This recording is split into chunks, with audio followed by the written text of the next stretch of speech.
If you suddenly had a downturn in your business, who would you blame?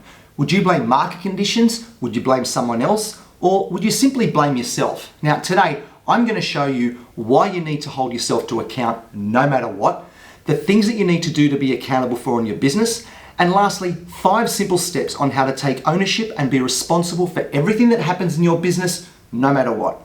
Now, I'm also going to share a personal story of just how accountability in business affected me and my family in a life-changing way. So make sure you hang around for that because there's a lot to unpack there. Now, as humans, it's in our nature to find excuses to make ourselves feel better about our decisions, whether they're good or bad.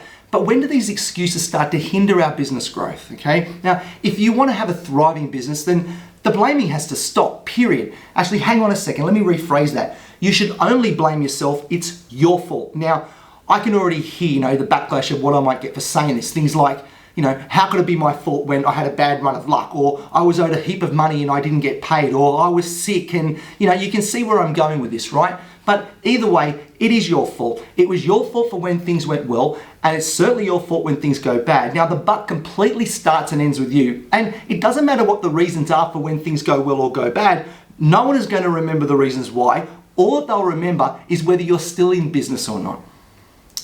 My name is Richard Gerritsen-Cornell, and this channel, it's dedicated to helping people create their own destinies through business. Simple as that. I've been in business for 30 years, helping brands sell more of their products and services, and this has given me a very deep understanding of how to start, scale, and promote businesses effectively.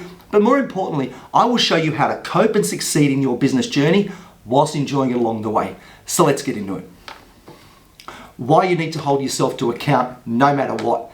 So if I was to ask you, what does accountability mean to you? Now, I suppose this varies with whom you ask, right? But if we look at the meaning from the Oxford Dictionary, it means the fact of being responsible for your decisions and your actions. So if we look at this meaning from a business perspective, it means that it was your decision to operate a business. Therefore, no matter what happens, it will always be your responsibility for everything that comes with the territory, right? Even if something bad happens that you might consider to be unlucky or unjust, and you thought it was out of your control, then think again, because in business, there is no one to blame or to appeal to for another chance. And whether you like it or not, the buck stops with us, okay? Now, I know this sounds quite cold, but unfortunately, business is cold. It doesn't discriminate, and it certainly doesn't care who you are, where you come from, how long you've been in business, or if you're even in business to help others, right? It doesn't matter. And if I'm going to put my compassionate hat on for a moment, then I completely understand that businesses can experience hardship in a number of ways, which we might think are outside of our control. Hell, it's even happened to me numerous occasions, and I know it's going to happen again.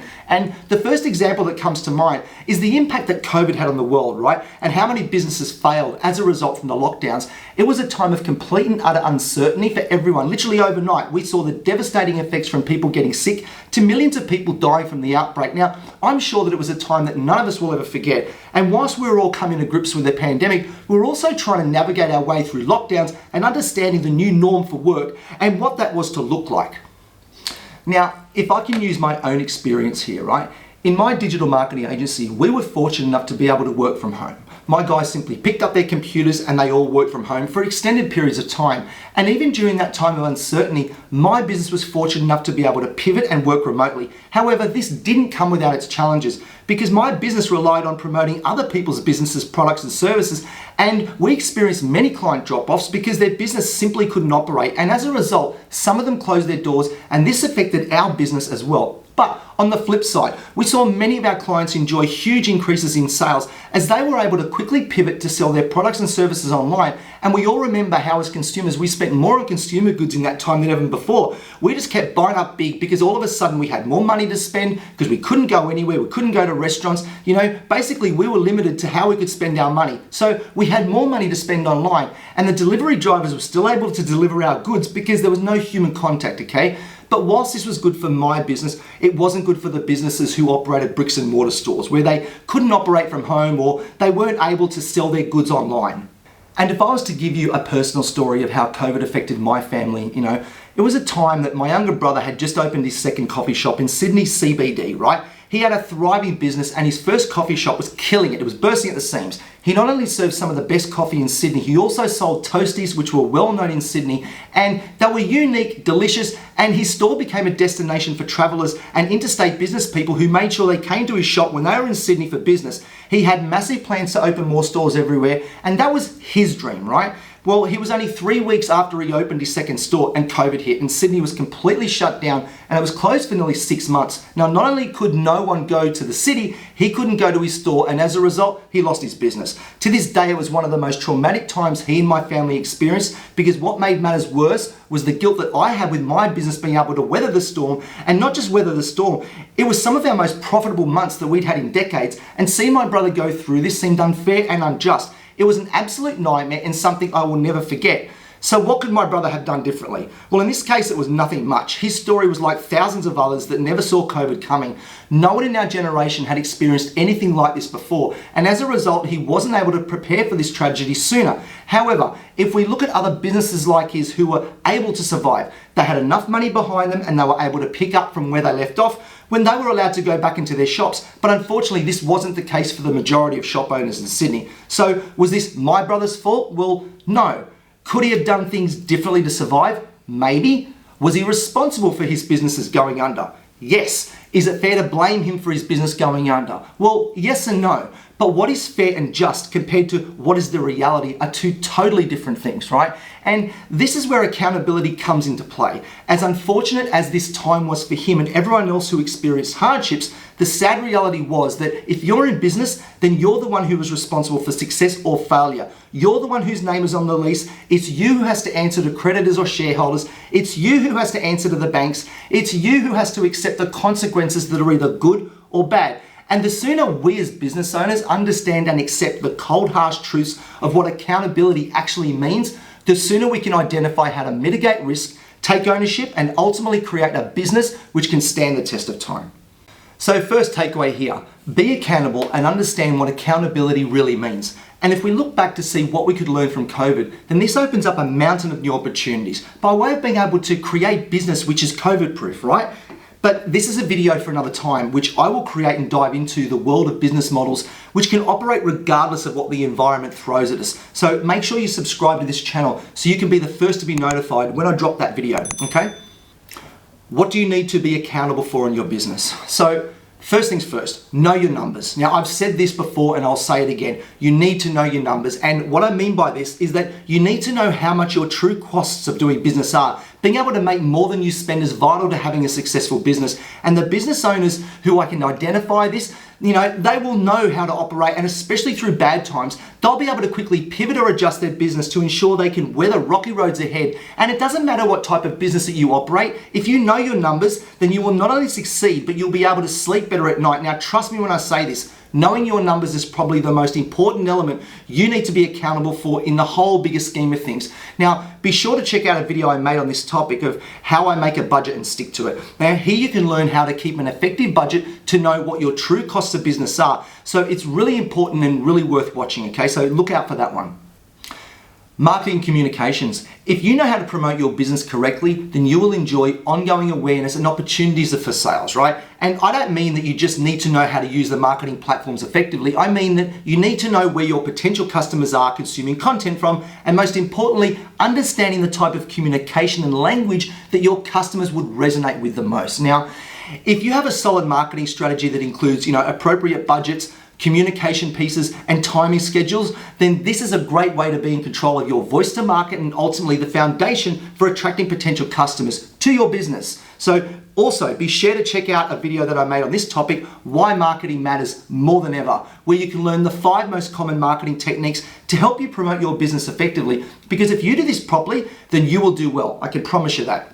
Sales. Now, sales, it's just the lifeblood of any business, right? Without an adequate amount of ongoing inquiries to your business, then you simply won't succeed. And to be good at attracting sales to your business doesn't just mean getting an inquiry and converting it. It's about how to keep a customer for life. And this is where true value in your sales processes will give you the most valuable successes, right? And yes, I've made a video on this topic as well, and it's called How to Sell Anything to Anyone Honestly. And in this video, I've combined 30 years of my own sales advice, and it's really worth watching. Be prepared for the worst in business. We don't only need to know what is happening at any given time, we also need to have some type of contingency plan should shit go sideways real quick and when we least expect it. Now, this is by far one of the most important considerations any entrepreneur should factor into their business plans, okay? We know that nothing ever runs smoothly all the time, and in knowing this, we should not expect only good things to happen. So having a plan which takes all of this into account, it's so important in business longevity. And yep, I've made a video on that as well. So I called it, I made the biggest mistake with my business, and in this video, I highlight how bad things can happen when we least expect it, and how, if you're not prepared, could cause significant harm to your business. So be sure to check out that video as well, which takes me to your mental health. Now, this topic is not discussed as much as what I think it should be. There are so many moving parts in a business, and we always look at aspects which affect our cash flow and a whole lot more. However, where does your mental health state come into all of this? If you don't keep a healthy mind, you will simply lose interest, and any task, no matter how insignificant, it'll just be imaginable hurdle, right? I've also made a video on this as well, keys to building a resilient mindset. And this video really dives into the world of mindset and how strong your mind will help you get through anything. Now, I can't emphasize this enough, how important it is to stay focused, clear with your goals, and how to accept the laws of nature. So in summing up this category on what you need to be accountable for in your business, if you can really focus on these categories, then you'll be well on your way to success. Now, here are the 5 simple steps on how to take ownership and be responsible for everything that happens in your business, okay? And we're gonna start with step number 1, accepting that the buck stops with you. Knowing, accepting, and understanding what accountability means will give you the confidence and maturity to see your business in a whole different light. Now accepting that the buck stops with you will leave no room for excuses, regardless of whether you feel it was your fault or not, should something unfortunate occur. Now, if you can take ownership and control of your business, then you'll find an inner strength to be able to deal and cope with any situation, no matter what. And if you embrace this, the better your business will be, and your business will love you for it. Which takes me to step number 2.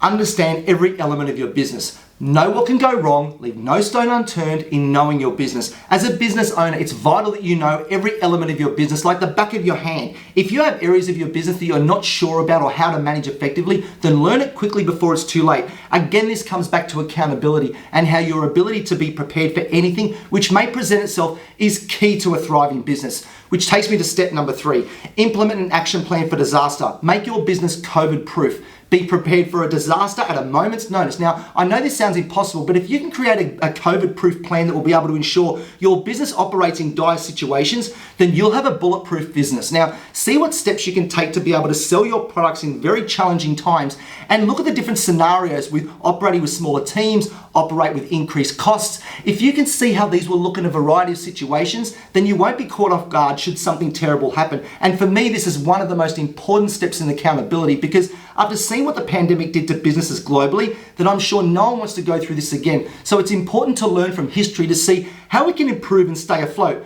Which takes me to step number 4. Look for ways to improve your business. As the years go on, there comes a level of experience that makes, we see things in different light. But with this progression comes new ways of doing business. We all know how technology keeps moving at a rapid pace, and we constantly look at new technologies as a way to improve systems and processes. So it's also fair to assume that our business will also need innovations, right? In order to stay ahead of our competitors. So if we look at our business as a piece of technology, then we need to keep evolving it, right? New methods, new approaches, and we'll get new outcomes. They say that time waits for no man, and this is evident in business and everything that goes with it. So if you can incorporate ongoing innovation days where you can set aside a certain amount of time each week just to explore new ways of doing business, then you'll find new solutions that you probably otherwise wouldn't have thought of before.